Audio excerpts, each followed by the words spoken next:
Parlons à cœur ouvert. Quand tu donnes ta vie à Dieu, c'est pas évident en fait, parce que c'est écrit dans la Bible que le Seigneur nous a séparés des autres.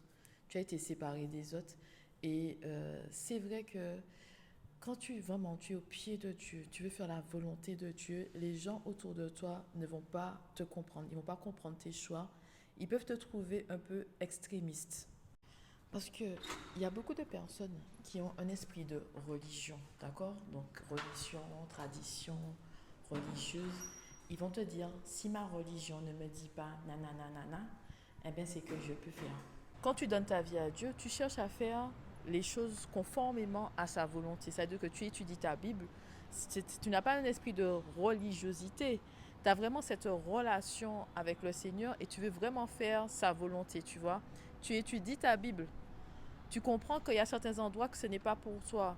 Tu faisais des choses et tu arrêtes de faire certaines choses. Tu n'as plus dans ton cœur cette envie de faire ce que tu faisais avant. Et les gens ne comprennent pas parfois pourquoi en fait tu ne veux plus faire ce que tu faisais avant. Tu aimais faire ça et pourquoi tu n'aimes plus maintenant, tu vois.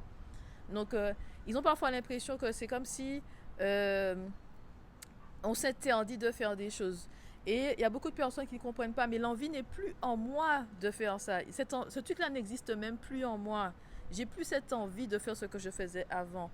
J'ai plus cette envie de dire des choses que je disais avant. Tu sais, certaines grossièretés. Il n'y a pas cette envie en moi. Tu comprends?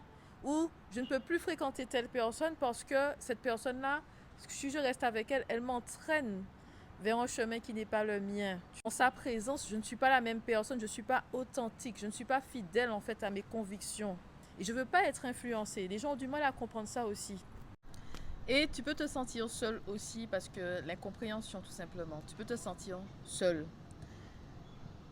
Parce que les gens, ils ne te comprennent pas. Des fois, les gens, ils ne vont pas comprendre que non, j'ai prié par rapport à ça. Et le Seigneur m'a dit d'attendre. Attends sur moi, tu vois. Là, attends. C'est-à-dire que c'est comme si tu étais dans un carrefour, il t'a pas encore donné la direction, est-ce que tu dois tourner à droite ou à gauche. Il t'a juste dit attends, tu vois.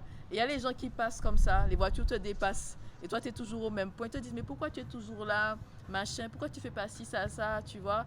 Et tu as l'impression que tu es stupide ou encore que les gens te prennent pour un fou, pour une folle parce que tu n'es pas encore passé à l'action. Et tu pries, tu pries, tu pries, tu entends la même chose. Attends sur moi mon enfant, attends sur moi. Et dans ces moments-là, ça peut être difficile. Attendre sur Dieu, ce n'est pas évident, tu vois. Donc, le cheminement avec Dieu, ça peut être vraiment difficile. C'est pas tout le temps facile. J'ai écouté quelqu'un qui disait que le chemin qui mène à l'enfer ressemble au paradis. Le chemin